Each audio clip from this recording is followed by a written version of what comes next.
हाताला लागून जाईल ना ते परून. ते बघते ते अंकल बघ कसे लावते ते. मग काच फुटते पापा तेव्हा. मी मारीन अशी सरळ करीन तुला, समजलं ना.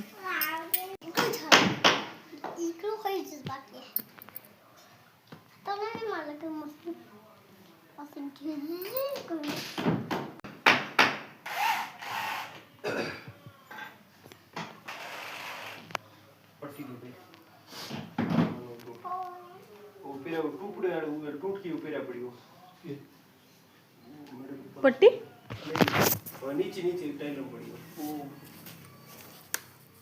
Thank you.